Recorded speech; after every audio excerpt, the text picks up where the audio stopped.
Driver, we're gaining. We're going ahead. Oh, good boy, good boy.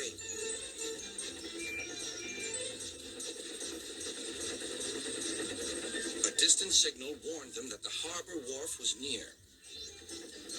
Beep, beep, beep. Brakes, conductor, please. The driver carefully checked the train's headlong speed. They rolled under the main line and halted on the wharf. Oh, dear, groaned Percy. I'm sure we've lost. And scrambled to the cab roof. We've won, he shouted.